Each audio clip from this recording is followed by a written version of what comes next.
The information in this broadcast is for educational purposes only and is not provided as a professional service, medical advice, or is it intended or implied to be a substitute for medical advice, diagnosis, or treatment. You are encouraged to confirm any information obtained from this broadcast with other sources and review all information regarding any medical condition or treatment with your physician and other appropriate healthcare providers. Hi, I'm Pete Levine. Welcome to Noggins and Neurons, Stroke and TBI Recovery Simplified. I'm a clinical instructor and clinical researcher. I've co-authored dozens of scientific journal articles about brain injury recovery, and I'm also the author of the book, Stronger After Stroke. I'm Deborah Battistella, occupational therapist, creator of the OT's Guide to Mirror Therapy, and an OT educator. I have a lot of experience working with survivors. Most of my clinical practice has been in a certified stroke center. Pete and I are especially interested in talking about what rehab, neuroscience, and clinical research all have to say about the brain and recovery. But don't worry, our job is to make this stuff simple. We're here to make it so that everyone, clinicians, clinical students, caregivers, and most importantly, the survivor, understands what it takes to leverage their great neuroplastic brain for recovery. There's another important component to us as humans, and that is our level of motivation and building habits for recovery. And I think that's an important role that therapists play in the rehab phase for a person, and really talking with them about it, the survivor, if they understand. If they're struggling to understand, it's time to bring in the caregivers. Where is this person going when they leave our level of care? And talking about the importance of establishing whatever this habit routine is towards recovery, and explaining clearly the benefits of getting in the groove now.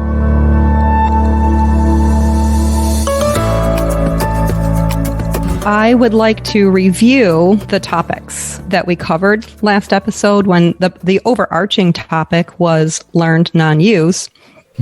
And within that episode, we were kind of all over the place, but in very important ways for helping people understand the difference between stroke and TBI. For example, you clarified that. You described the 4 phases of stroke recovery as identified by you. We talked about learned non-use. We talked a lot about what learned non-use is and various factors that negatively impact learned non-use, like impaired sensation, proprioception, tactile input, hemi-inattention, and visual field cuts. And we talked about the effects of too much intensity. So too much too soon, what the negative effects on the brain are and what that looks like. And we spoke briefly about mirror therapy as an intervention. So those are the topics that we covered. And I'm curious to know what you feel like you left out. Well, I want to just add something to something that you just said, which is every form of acquired brain injury, and we define that as a mechanical thing that happens to the brain. It's not like Parkinson's. It's not progressive. It's not like Alzheimer's that's progressive. It's not a chemical cascade that happens that causes those two issues. It's a mechanical thing. You get hit in the head. You have a coup contre coup from a car accident. And a stroke. It could be an internal mechanical thing, like a stroke where there's a thrombus or an embolus that blocks an artery that leads to the brain or in the brain, or a hemorrhagic event where you have a busted artery. Now, for all of those that are acquired brain injury, including ischemic stroke, that's a block stroke, all of the phases and all of the learn non-use and we talked about how you can have an area that's dead and then there's an area that surrounds it called the penumbra. All of those are exactly the same except with hemorrhagic stroke. Hemorrhagic stroke doesn't even have that peri-infarct penumbra area that comes back. It's completely, let's put it this way, there's more kinship between a car accident where you hurt your head and you hurt your brain and an ischemic stroke than there is with an ischemic stroke and hemorrhagic stroke. That's how different they are. And hemorrhagic stroke is sort of off on its own. It represents about 10, 12% of all strokes, maybe as much as 15%. But so I just wanted to add that to what you had said. Well, since you added that and you started this conversation, are there some... Down the rabbit hole we go, yes. Here we go. That's why we're doing this. Are there some very specific differences in terms of functional outcomes? Like, I'm curious to know why you feel the need to really define the differences or call up attention to the fact that they're very different. And so I would like to understand that better. Well, one of the ones that we talked about was, look, every book, including like My Stroke of Insight by Jill Bolt Taylor, there's a whole bunch of them that are written by people that had hemorrhagic strokes. Hemorrhagic stroke is weird. I used to do this thing in my CEU courses. Okay, God herself comes down and says to you, Deb, I have bad news and I have good news. The bad news is you got to have a stroke. I'm sorry. I'm God. So there's the bad news. You got to have a stroke. Here's the good news. I'm going to give you a choice between a hemorrhagic or an ischemic stroke, a bleed or a block. Now, let me just ask you, Deb, if you had to make that choice in this alternate universe of mine, which one would you choose?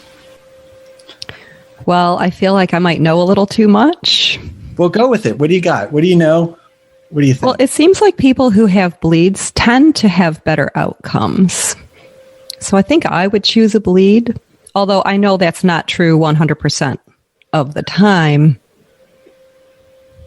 So I think a bleed might be the way to go. Okay, well, you've made your choice. Now you got to live with it. I'm not God. That's the good news. The problem with hemorrhagic stroke, a bleed stroke, is you have a larger chance of dying. Oh. So you're right. The outcomes are better. The trajectory is just much steeper. They have a larger subacute phase, so there's more chance of stuff coming back. A lot of the early stuff, and I'm no expert here, but it happens when it bleeds into the brain and there's pressure between the skull and the brain.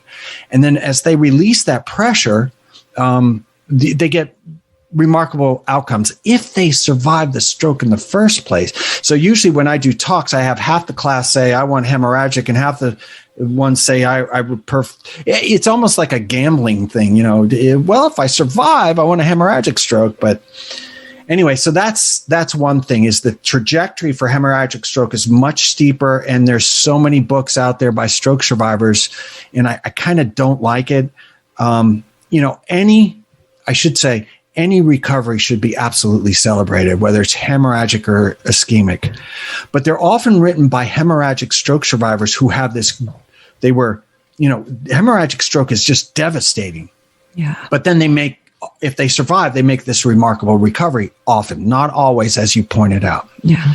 And so when people write books, they're almost always stroke survivors who had hemorrhagic strokes. They had this great outcome where, they said, I couldn't speak and I couldn't move and it was horrible and there was things hanging out of my head. And then now I'm almost perfect. Jill Bolt Taylor is like the queen of this. She wrote a book called My Stroke of Insight. The main difference is this peri-infarct area. I keep going on about it, but the penumbra. In a hemorrhagic stroke, you don't have the penumbra. In a ischemic stroke, you have a penumbra. And so I would say just generally there's more chance of learned non-use coming into a ischemic stroke. Okay, so now I have more questions formulating. All right, so maybe, because we had debated whether this should be a separate episode of just clarifications, but yeah, maybe. So what do you got? What's next? Well, if there's no penumbra, are you saying that there's not that area of dead brain tissue? Right. Or it's like every other kind of brain injury, including like a car accident or getting even a gunshot wound, has this area that right after the injury, there's a metabolic soup in there. With a stroke, it's often occluded and it's not getting the blood it needs. And then there's this swelling that happens in the area, and that keeps that area stunned. And we sort of went over this last time. It becomes unstunned once they clear through the clot, or there's enough healing that the metabolic soup, the cytokinins and the enzymes and all this garbage that's built up goes out the cerebral spinal fluid and gets flushed out in their urine the next day or whatever. That whole aspect of things doesn't happen in hemorrhagic stroke. Now, I'm right on the edge of my pay grade at this point, so I don't want to talk about it. Maybe this will be like clarifications for the clarification episode. But a hemorrhagic stroke does not have a penumbra, and so there's nothing to come back. There's much less chance of learned non-use, and when they do come back, they have this much steeper trajectory in a good way of recovery. So does that mean on the opposite side of the coin, if they have complete loss of use of a side of their body, does that mean the chance that it will come back is less? In a ischemic stroke? No, in a hemorrhagic stroke. No, we'd expect better recovery all the way around. So when there isn't better recovery, do you have an explanation for that? For hemorrhagic stroke or for any kind of stroke? Hemorrhagic stroke. Yeah, I mean, the damage was just so devastating. Okay. Neurons love blood. Yeah. Unless that blood crosses over the blood-brain barrier. And the blood-brain barrier is a fancy way of saying the endothelium of the arterial wall. So far as I read it, that's the way I look at it. So as soon as it busts open, that blood vessel, it bathes the neurons in blood and it kills them. Okay. And then there's this cascading effect of dead neurons then create this other metabolic soup that neurons don't like. Neurons love neurons and they love blood unless the blood touches them and the neurons die, and then they don't like it so much. So, yeah, I mean, you can have, don't get me wrong, you can have an absolutely devastating hemorrhagic stroke where recovery is going to be worse than an ischemic stroke. I'm just saying from a statistical standpoint, you have much larger chance of a more full recovery with a hemorrhagic stroke than an ischemic stroke. Thank you. I'm thinking of my own experience working in a certified stroke center, seeing you. I'm sure you know that I have seen all levels of infarct, and I know people who work in those types of settings do too. And I think just if I want clarification, someone else likely wants clarification as well. You know, we did mention that there's an old saying about brain injury. If you've seen one brain injury, you've seen one brain injury. One brain injury. So yeah. It's a cornucopia of craziness. And it is. You know, it's 100 billion neurons. Oh, I'm sorry. The number that really we should talk about when we talk about the number of neurons in the brain is 86 billion. Apparently that's more accurate, and that's fine. I always liked 100 billion because it was very round, but it's more like 86 billion. There's a quadrillion synapses. There's a ton of stuff going on in the brain. Your brain is unique, like literally unique.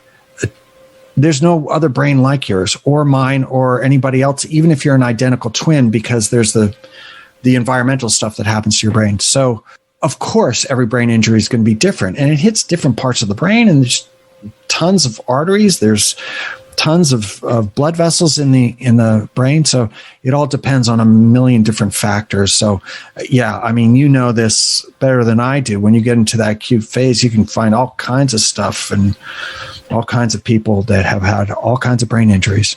Yeah. Well, thank you for clarifying that. Yeah, absolutely.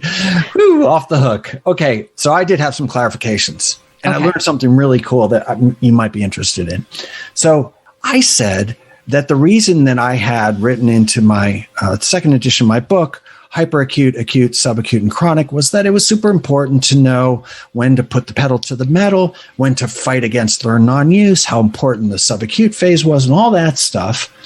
And I went to radiological articles because in radiology, there's certain chemicals that are released, some neurotropic factors that are released during different epochs. And so I looked at that stuff. I looked at neurology, and I just came up with this chart that made sense to me. It was hyperacute the first 24 hours, acute the first 7 days, subacute 7 days to 3 months. And that was like the really important, get rid of learn non-use.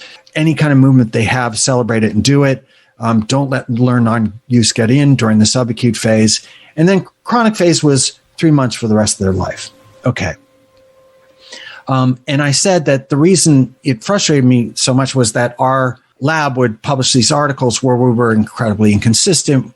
We'd say, oh, we work with subacute stroke survivors in this study, 7 days to 3 months. The next study would be, we work with subacute stroke survivors, and it was within the first year. What I didn't mention was it wasn't just our lab making this mistake. Everybody was making this mistake. And to this day, you still find this incredible inconsistency with that. The other thing that I just found out, though, there was an article that we'll put in the show notes. It was from the International Journal of Stroke, and I'll tell you the organization that did it in just a second. In 2017, came out with a chart. It's the first one that I was aware of, and it said hyperacute, just like my book said, first 24 hours, acute the first 7 days, and then they have subacute broken up into 2 categories. Early subacute, which is my definition, 7 days to 3 months. And then they claim that there's a late subacute, which was 3 to 6 months, which is kind of ridiculous because it could be, you may as well say 3 months to a year. I mean, that's pretty arbitrary. And then they say that 6 months on is chronic. Here's the problem. This organization that did it was called the National Health and Medical Research Council. And they are Australian. They were established in 1926, a year before my dad was born. And it's this big Australian government agency. They published that in 2017. I published mine in 2013. Thank you very much. I'll move on. I just want to give myself kudos for beating them, this huge organization, by a few years. Well, I would like to put my 2 cents worth into this. Yeah. This all brings me back to OT school and research and working definitions. It's all part of research, isn't it? Just coming up with a working definition. So since you did this first and you're not splitting hairs, really, you're acknowledging that there is some variance in that subacute phase. And I think that's important. I think that's important for survivors to know. I think it's important for caregivers and clinicians. I think it's really important for everybody actually to be aware of the possibilities that are still available for a person. We want a larger subacute phase because that means there's more time to do the easy kind of recovery, the natural, spontaneous recovery that we talked about last time. Yeah. So thank you for clarifying that. Absolutely. That's interesting. So I suggested that since learn non-use got its claws into the brain during the subacute phase, that takes the small area of infarct and gives it a huge footprint on the brain, and that part of the brain, a really large area of the brain, will lie fallow for the rest of that person's life. That's not true, okay? And in fact, a lot of our studies were in chronic people. So this is after learn non-use had gotten in there, and we did a lot of chronic studies. So people post a year, post 5 years, post 10 years, 15 years, we didn't care. We would bring them into a chronic study. And we found that if you throw everything in the kitchen sink, like a lot of forced use or constraint-induced therapy or a lot of e-stim or a combination of things, that area of the brain will reestablish itself. My point only was that it's a lot easier to do this work during the subacute when those neurons are fresh and still have a lot of connections than it is 5 years later when there's a lot of pruning from the neurons, when they have spasticity, soft tissue shortening, and they have learn non-use already baked into it. So if you're going to do it, try to celebrate any and all movements, even if they're non-functional, during the subacute phase. But you can go back. Clearly, you can go back with chronic people, throw everything in the kitchen sink at that area of the brain that's been lying fallow, and you will get them to pop. Thank you for letting me clarify those two things. You're welcome. And I'm glad that you did, because my OT brain just kicked in. Yeah. And when you were talking about some of the battles that people have to face if they wait too long and they get into that chronic phase with the spasticity and the tissue shortening. There's another important component to us as humans, and that is our level of motivation and building habits for recovery. And I think that's an important role that therapists play in the rehab phase for a person, and really talking with them about it, the survivor, if they understand. If they're struggling to understand, it's time to bring in the caregivers. Where is this person going when they leave our level of care? And talking about the importance of establishing all of whatever this habit routine is towards recovery, and explaining clearly the benefits of getting in the groove now. I wonder if you're saying that the caregiver should be brought in immediately during the subacute phase when a lot of this stuff is happening, but you might also be talking, and maybe I missed it, about the chronic stroke survivor, the chronic brain injured person who still has this immense potential because a portion of the brain hasn't been used. And that's where the caregiver can come in and get back on your horse. Is that kind of where you're coming? Well, I am coming from that. I'm coming from the fact that we all know that if the sooner you build a habit and get into a habit, the easier it is to carry that habit over. And I think sometimes as therapists, we might struggle to help somebody understand the importance of that. And it can just be because we're busy, we're too new at being a practitioner, we don't have that clinical confidence yet. But I know something that happened for me, the longer I practiced and the more experience I had working with survivors, the easier it was for me to explain to caregivers, to explain to the survivor, look at this is what you have to do. And how would you like to set this up? And I think people who work in subacute facilities or inpatient rehab facilities, they have the client for that set amount of that's something important to get established right away. Because it's, when you're sick, it's hard to be motivated. When you don't see change occurring rapidly the way that you would like it to, it's hard to stay motivated. Yeah. And when you're chronic, where's the motivation there? Right. You've been living with this pathology and you're kind of settled into your life. And then somebody knocks on the door and says, hey, we want to throw a whole ton of repetitions at that. And you're both sides because you're bilaterally involved. And the guy's just like, come on, man. I don't need any of this hassle in my life. Absolutely. All kinds of challenges there. So since you were just talking about that penumbra area and spontaneous recovery, there is a question from a listener about that, the penumbra and the dendrites that get pruned and all of that. But then when you spoke about neuroplasticity and then they come back online, what happens to those dendrites? And can you talk a little bit more about the actual brain part of that maybe I'm not asking my question. During learn non-use, what's happening in the brain? Yeah. Like what happens to those? Yeah. There's like this little space of information, time that we don't understand. Yeah. So I was always fascinated. You always think of neuroscientists as not very artistic. And yet the term that they use is a pruning of the dendritic arbor, which is just like beautifully, they're pruning dendrites. What happens to them? Absolutely. I don't know. They maybe they break off and go into the cerebral spinal fluid and they get taken out. I'm sure there's a waste product of some sort. Maybe they shrink in size. Maybe there's a lot of chemicals that go in the synaptic junction between neurons. So maybe there's something there. There's a missing chemical. But as I mentioned, the reason that the brain does it is because it uses a ton of glucose, it uses a ton of oxygen, and produces a ton of waste. And so if you're not going to use this portion of your brain, sir, this is your brain talking, sir, if you're not going to use this portion of the brain, we're going to shut it down because it's a waste of our energy. It's a waste of blood. And so that's kind of what happens. I'm not sure. See, are you allowed to say who it was because that's our first listener question. It is. Who was it? I demand to know. It was Ingrid Canix. Wow, what a great name. I know. She's an occupational therapist and an architect. Get right out. She designs playgrounds, inclusive playgrounds. She's pretty amazing. Crazy.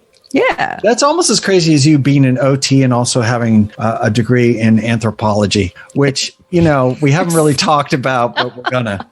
There's so much crazy stuff going on around here. There's some crazy stuff. I have a degree in communication, and by the end of this episode, you might think I need to give that one back. But if we're going to call it an episode, let me just introduce your book then as well.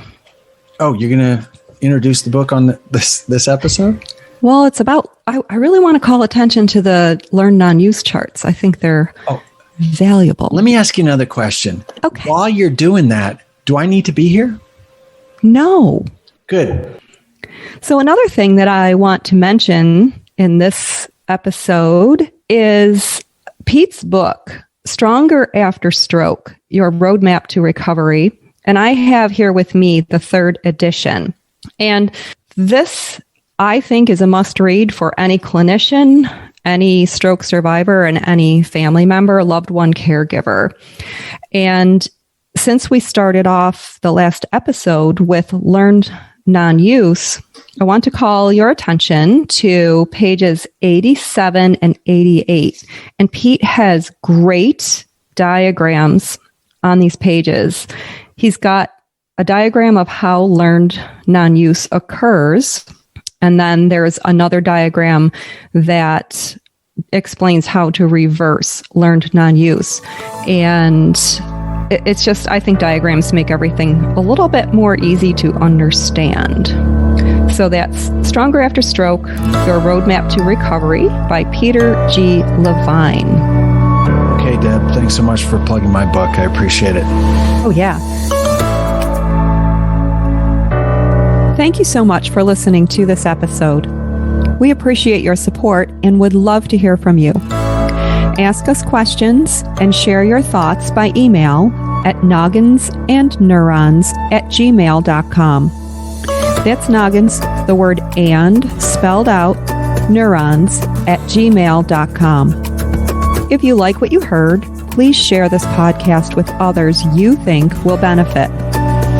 Also be sure to subscribe and leave us a review.